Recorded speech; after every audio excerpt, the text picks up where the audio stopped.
Құндыз, саған не болған? Неменеге маған мінез көрсетіп жүрсің? Мен саған не істедім? Түк білмейтін періштедей бола қалмашы. Не, маған қалай сөйлейсің? Осы сен бар ғой, періштенің кейпіне еніп жүрген шайтансың. Сенің кесіріңнен Нұрлан екеуміз қырылып өлетін болдық. Міне қара. Құндыз өзінің жауапсыз қалған хабарламаларын көрсін деп Әсемге ұялы телефонын лақтырып жіберді.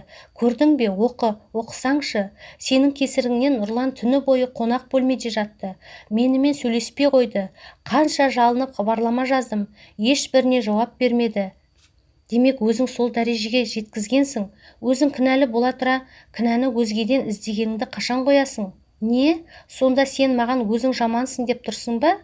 Мен саған ондай ештеңе дегенім жоқ. Жаман, іші тар адам екеніңді өзің мойындап тұрсың. Ұятсыз, айтып тұрғанын қарашы, оңбаған. Қазір мен саған көрсетемін. Құндыз орнынан атып тұрып, Әсемге бас сала, орамалын жұлып, шашын жұла бастады. Денелі келген Әсем оған бой берсін бе, кеудесінен итеріп жіберген еді. Еденге ұшып түсті. Айлакер қу түлкі тағы да қулыққа басып, көмектесіңдер деп айқайға салды. Оның даусын естіген енесімен Бағлан жүгіріп келді. Еденде бүктеліп ішін ұстап тұрған Құндызды көргенде екеуі де шошып кетті. Дереу барып енесі арқасына сүйеп тұруға көмектесіп төсегіне жатқызды. Мұнда не болып жатыр? Апа, мен одан қорқамын. Мені құтқарыңдаршы. Ол менің сәбиімді өлтіреді. Құндыз, келін, сен не деп тұрсың? Әсем ондайға бармайды. Апа, ол менің осы сәбиім үшін тірлік істемей жатқанды көре алмайды. Ей, өтірікші, жетер енді, шыдамның да шегі болады. Сенің өтірігіңнен тойдым. Апа, рас айтамын, ішім ауырған соң келіп жата тұрайын деп едім, артымнан бөлмеме келіп ұрса бастады. Неге ұрса бересіз деп едім, еденге итеріп жіберді.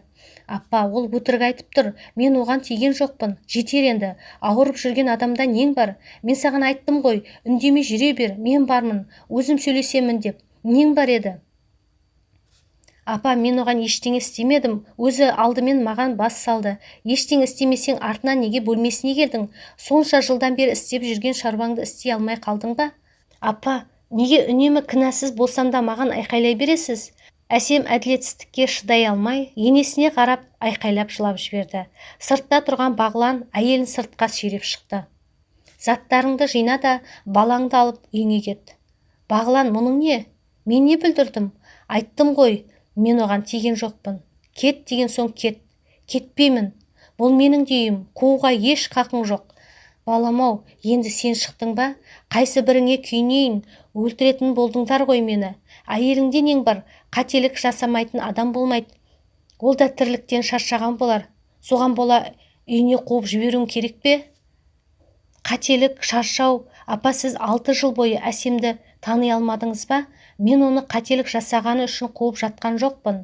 Әділетсіздіктің құрбаны болған үшін, жазықсыз бола тұра айыпталған үшін, оны қорғай алмағаным үшін оған кет дедім. Қайтейін, бір жағымда інімнің отбасы, бір жағымда өз отбасым. Оны бұлай қор еткенше жібере салайын. Өткен жолы Бағилаға неше түрлі әңгімені ойдан құрап айтып, Әсем екеуінің арасына от салды. Оның қапа болып кеткен үшін Әсем қаншама түн алаңдап, ұйықтай алмай шықты. Ол кезде де жұмған аузымды ашпадым.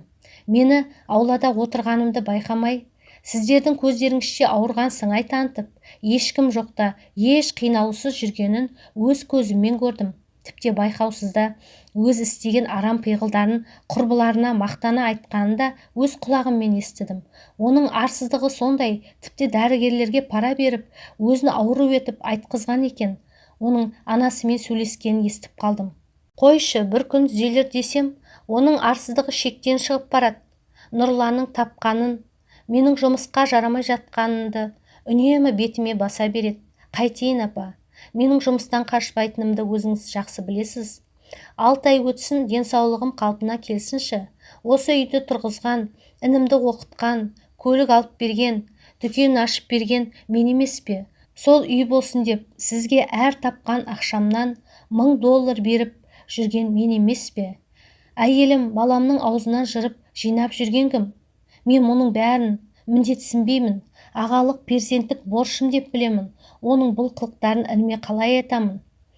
Әйелінің барып тұрған 200-ді адам екенін қалай айтамын? Оның мінезін білесіз. әйелі жүкті болған соң әрең шыдап жүр. Егер бұл жағдайларды естісе, ол әйелін өлтіріп қояды ма деп қорқамын. Жұмыста басы ауырып, әркіммен ұрса берген соң, Нұрлан жұмысынан ерте қайтып келген болатын. Бұл оқиғаның куәсі болды. Ашуға булығып, көлігіне отырып, желмен жарыса ұшыртып айдап кетті. Бірер сағат өтіп, әпкесі Бағиламен қоса ата-енесі Қайрат пен Ғалияны ерте келді. Олардың ешбірі не болғанын түсіне алмай таңдана кіріп келді. Әке, апа, аға, жеңгесін бәрін түгел қонақ бөлмеге жинады. Түктен хабары жоқ, жеңіске жеттім деп мәз болып жатқан әйелін қолынан сүйрей келе бір топ адамның ортасына итеріп тастады. Құндыздың әкесі шыдай алмай орнынан атып тұрды. Әй, сенің мұның не? Әке, өтінемін, кешіріңіз, бірақ қызыңыз осыған лайық. Әй, күйеу бала, әке шешесінің көзінше осылай істесең, біз жоқта қызыма күн бермейтін шығарсың. Ал сіз мүлдем аузыңызды ашушы болмаңыз. Сізді де ана дейді-ау. Мен емес, мына сіз ұялыңыз. Балам, үлкен кісіге қалай сөйлеп тұрсың? Саған не болды? Апа, не болғанын мына келініңіз басынан бастап өзі айтып берсін. Қане сөйле. Өтірік ауру ету үшін дәрігерге ақша бергеніңді, төркініңе бару үшін жеңгеңе жала жапқаныңды, әпке мен Бағиланы ұрыстыру үшін қандай өтірік құрастырғаныңды, мына үйдің берекесін қашырып күнде бір ұрыс шығаратыныңды әке шешеңе маған айтып бер қане. Қызының қандай екенін білетін әкесі үндемей жерге қарап ұяттан өртенердей болып отырды. Анасы болса бар өтіріктері ашыларын біліп қорқып қара терге түсіп отырды. Мен қызымды бұлай қорлауға жол бермеймін. Қайрат әйелін орнына отырғызды. Сен бұл іске араласпа. Ашуыма тимей орныңда тыныш отыр қане. Сөйле, не былықтырып жүрсің? Сендей қызым болғанша, әке, мен ештеңе істемедім. Жаныңның барында сөйле, әйтпесе сені әттең ішіңде бейкүнә нәресте бар. Әйтпегенде сені өз қолыммен ұрып өлтіріп қояр едім. Әке, сөйле. Құндыз сонда да ештеңе мойындамады. Айтуға дәті жетпеді. Айтпаса да бәрі іште не болғанын біліп тұрған болатын. Құдағи, күйеу бала, бәріңізден қызым үшін кешірім сұраймын. Ол менің үйімде қонақ болатын. Ол енді сіздің үйдің адамы. Не істесеңіз де, қалай жазаласаңыз да өз еріктеріңіз. Жоқ, оны бұлай қалдырып кетпеймін. Тұр қызым, үйге кетеміз, деді анасы. Мен саған үндеме дедім. Өлсе осы үйде өлігі шығар, ешқайда кетпейді. Сенімен үйге барған соң сөйлесемін, түс алдыма. Қайрат әйелін ертіп үйіне қайтты. Нұрлан ашулана әйеліне шарт қойды. Қане бәрінен кешірім сұра. Өзің көрдің, тіпті әкең де сенен бас тартты. Кешірім сұрап менің дегеніме көнесің. Көнбесең, кең көше, таңдау өзіңде. Кешіріңіздерші, мен өтінемін. Бәрі тарап кетті.